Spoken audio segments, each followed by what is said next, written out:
रीमा त्रिशा को मार खाते देखकर एक सुंदर नजारे की तरह एंजॉय कर रही थी, जैसे यह उसके लिए कोई सुखद दृश्य हो। तभी अचानक रीमा ने दो कारों को इस रेजिडेंशियल एरिया से बाहर निकलते देखा। उसने तुरंत पहली कार का रजिस्ट्रेशन नंबर पहचान लिया। रीमा ने जल्दी से अपने एक्सप्रेशंस को चेंज किया और वह चिल्लाई, प्लीज रुक जाओ। वो आगे बढ़ी और उन लड़कियों को खींच लिया जो त्रिशा को मार रही थीं। वो त्रिशा के सामने खड़ी हो गई और बोली, आप उसके साथ ऐसा व्यवहार कैसे कर सकते हैं? त्रिशा का स्वभाव शायद बुरा हो सकता है, लेकिन मुझे पता है कि वह अंदर से काइंड है। वह बिल्कुल भी बुरी नहीं है। अगर तुम लोग इसे इस तरह से धमकाते रहे तो मुझे आप लोगों पर कोई ना कोई एक्शन लेना होगा। ये कहते हुए रीमा बनावटी गुस्से में आ गई थी। रीमा, तुम बहुत अच्छी हो। इसने तुम्हें मारने की भी कोशिश की है।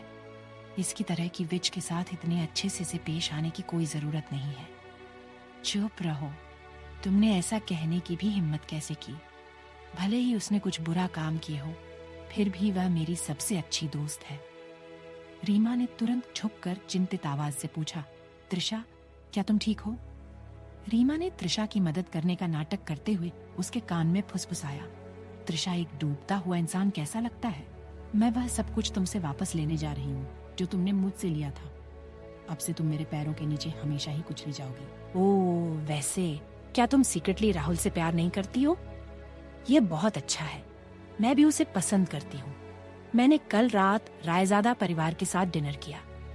राहुल भी मेरे प्रति काफी काइंड था। उसने डिनर में भी मेरी मदद की और मुझे लगता है कि उसके माता पिता भी मुझे पसंद करते हैं। आह! एक जोरदार थप्पड़ ने रीमा के शब्दों को रोक दिया। त्रिशा के थप्पड़ से रीमा का सर एक तरफ हो गया। उसने अपना जलता हुआ चेहरा पकड़कर अविश्वास से कहा, त्रिशा, तुमने मुझे थप्पड़ मारने की हिम्मत की?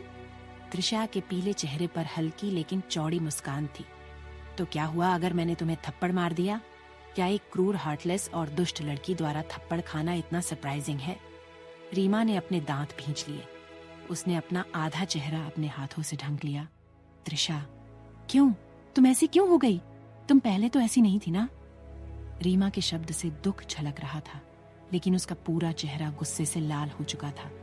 वह गुस्सा निकालना चाहती थी, लेकिन सामने कार में बैठे इंसान को देखकर वह अपना गुस्सा त्रिशा पर निकाल नहीं सकती थी। त्रिशा व्यंग्यात्मक तरीके से हंसते हुए बोली, मैं हमेशा से ऐसी ही रही हूँ। रीमा, यह देखते हुए कि तुम पहले से ही कितनी मासूम और दयालु हो और मेरे बारे में काफी अच्छे तरीके से जानती हो, तो तुम्हें मेरे जैसी दुष्ट लड़की से परेशान नहीं होगी। इसलिए अगर मैं आपको फिर से थप्पड़ मारूं तो आपको कोई आपत्ति नहीं होगी, है ना? त्रिशा ने इसके बारे में सोचा था। अपने पालन पोषण के लिए वह केवल सिंघानिया परिवार की कर्जदार थी, लेकिन वह रीमा की कर्जदार क्यों हो? उसने उसके लिए क्या किया है? सिवाय धोखे के उसे रीमा से कुछ नहीं मिला है। स्कूल में वह पूरे दिल से रीमा को अपना दोस्त मानती थी। उसने उसके साथ कभी कुछ गलत नहीं किया। जन्मदिन की पार्टी के दौरान रीमा ने उसे बताया कि उसे सिर दर्द हो रहा है, इसलिए त्रिशा ने उसे अपने कमरे में आराम करने दिया। लेकिन उसे नहीं पता था कि यह सिर्फ रीमा की एक चाल थी, एक नाटक जिसमें वह बुरी तरीके से फंसने वाली है। कुछ ही समय बाद उसे कुछ भी पता चलने से पहले ही सिंघानिया परिवार से उसे बाहर निकाल दिया गया। उसे तो पता भी नहीं चला कि आखिर हुआ क्या था। साफ तौर पर लोगों ने मान लिया था कि त्रिशा पहले से ही जानती थी कि रीमा सिंघानिया परिवार की असली बेटी थी। इसलिए जब रीमा त्रिशा के कमरे में आराम कर रही थी तो उसने अपने कमरे में कोयला जलाकर उसमें कुछ केमिकल मिलाकर कमरे में फैला दिया और रीमा की हत्या करने के इरादे से उसे उसी कमरे में बंद कर दिया। जाहिर सी बात थी, अगर सबको पता चल जाता कि रीमा सिंघानिया परिवार की असली बेटी थी तो वह त्रिशा को सिंघानिया परिवार से निकालकर रीमा को अपने पास रख लेते, और इसी बात का त्रिशा को डर था, इसलिए उसने रीमा को मारने का प्लान बनाया। त्रिशा इस न्यूज से बुरी तरीके से शॉक्ड हो चुकी थी। आखिर कौन किसी को अपने ही बेडरूम में मारने की कोशिश करेगा, और उसके पास मौजूद सभी ऑप्शंस में से वह कोयला जलाने का ऑप्शंस क्यों चुनेगी? उन्होंने उसे इतना बेवकूफ समझा था। दुर्भाग्य से इससे कोई फर्क नहीं पड़ता कि यह कितना मूर्खतापूर्ण लगता है, लोग फिर भी इस पर विश्वास करने को तैयार थे।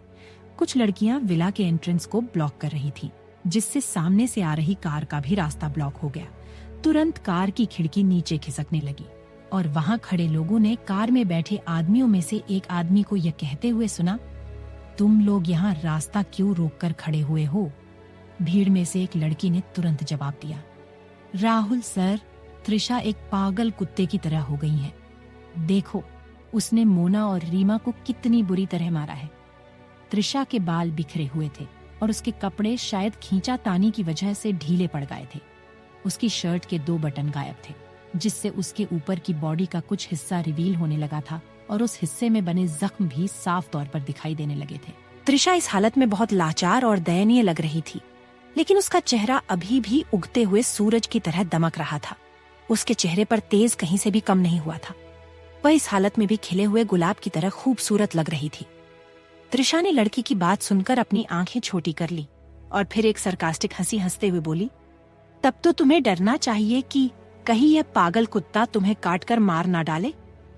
त्रिशा ने राहुल की ओर देखने की हिम्मत नहीं की।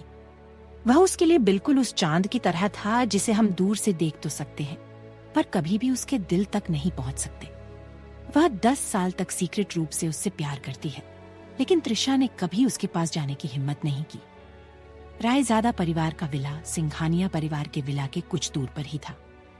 पास्ट में त्रिशा को अपने कमरे की खिड़की के पीछे खड़े होकर राहुल को उसकी कार में जाते हुए देखना अच्छा लगता था। राहुल की सिर्फ एक झलक पाने के लिए त्रिशा घंटों अपने कमरे के खिड़की पर इंतजार किया करती थी, लेकिन अब राहुल ने उसका सबसे बुरा रूप देख लिया था। त्रिशा को अचानक ऐसा महसूस हुआ जैसे उसके दिल में प्रकाश की जो आखिरी उम्मीद बची हुआ थी, वह अब डार्कनेस में बदल गई है।